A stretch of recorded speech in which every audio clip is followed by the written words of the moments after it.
Welcome friends. In this video, we'll study about 13th Constitutional Amendment Act 1962. India में बहुत सारे tribal areas हैं जिनका एडमिनिस्ट्रेशन प्रेसिडेंट और उस स्टेट के गवर्नर के थ्रू होता है। इंडियन पार्लियामेंट को भी ये पावर है कि वो नए स्टेट्स बना सकती है। स्टेट्स की बाउंड्रीज को चेंज करके जो इंडियन कॉन्स्टिट्यूशन के आर्टिकल 3 में आता है। आर्टिकल 3 और आर्टिकल 368 के बेसिस पर इंडियन पार्लियामेंट ने 1962 में 13th अमेंडमेंट पास किया, जिसके थ्रू आसाम स्टेट के कुछ एरियाज से एक सेपरेट स्टेट बनाया गया।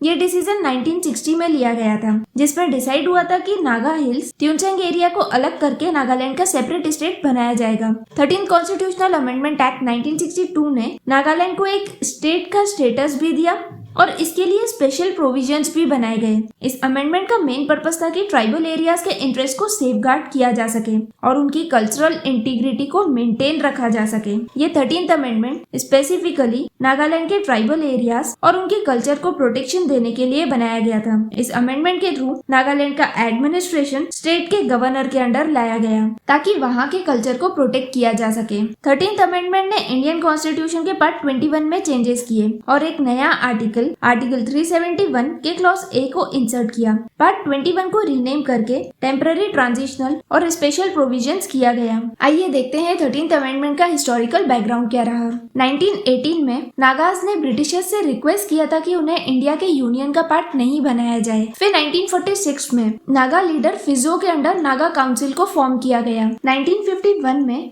नागालैंड में एक प्लेबिस्टाइज यानी सिटीजन से वोटिंग करवाई गई। ये वोटिंग नागालैंड को एक सोवेरेन और इंडिपेंडेंट कंट्री डिक्लेयर करने के लिए करवाई गई। इसके बाद 1952 में नागालैंड की एक separate army, Naga federal army और नागा फेडरल गवर्नमेंट का फॉर्मेशन किया गया। जब सिचुएशन कॉम्प्लेक्स होने लगी तब 1958 में गवर्नमेंट ऑफ इंडिया को इंटरफेयर करना पड़ा और इसी के रिस्पॉन्स में अफ्स्पा एक्ट 1958 यानी arm forces special powers act 1958 को पास किया गया। अफ्स्पा सिक्योरिटी फोर्सेस जैसे आर्मी, स्टेट और सेंट्रल पुलिस फोर्स को स्पेशल पावर्स देता है कि वो किसी भी पर्सन को बिना वारंट के अरेस्ट कर सकते हैं और कोई भी प्रॉपर्टी जो इंसर्जेंट्स के यूज में आ सकती है उसे डिस्ट्रॉय करने का राइट देता है। अफ्स्पा मेजरली मिलिटेंसी और इंसर्जेंसी के केस में लाया जाता है जहां कंट्री की टेरिटोरियल इंटीग्रिटी खतरे में होती है। 1962 में गवर्नमेंट ऑफ इंडिया और नागा लीडर्स के बीच एक एग्रीमेंट हुआ जिसमें डिसाइड किया गया कि नागालैंड, जो पहले एक पार्ट बी ट्राइबल स्टेट था और आसाम का पार्ट था, उसे अलग करके एक सेपरेट स्टेट बनाया जाएगा। स्टेट में लॉ और ऑर्डर को मेंटेन करने की रिस्पॉन्सिबिलिटी नागालैंड के गवर्नर के पास होगी। इस एग्रीमेंट के अकॉर्डिंग नागालैंड के गवर्नर को 10 साल के लिए नागालैंड के एडमिनिस्ट्रेशन की रिस्पॉन्सिबिलिटी दी गई और ट्यूनसेंग एरिया के लिए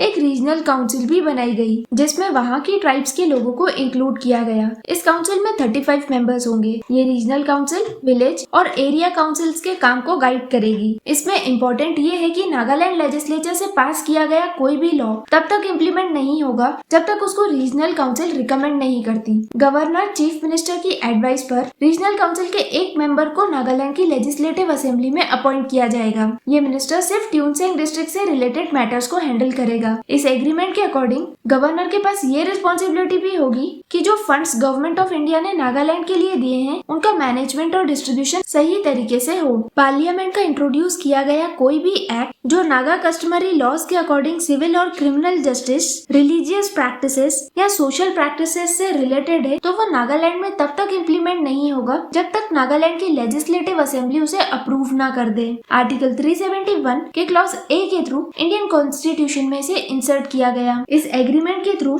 आर्टिकल 170 को भी अमेंड किया गया जिसमें नागालैंड की लेजिस्लेटिव असेंबली की सीट्स डिसाइड की गई जिसमें टोटल 60 मेंबर्स होंगे। ओवरऑल 13th अमेंडमेंट से नागा ट्राइबल्स के कल्चर और सोशल प्रैक्टिसेस को एक सेंस ऑफ सिक्योरिटी दी गई और साथ ही साथ उन्हें कुछ स्पेशल सेफगार्ड्स भी दिए गए।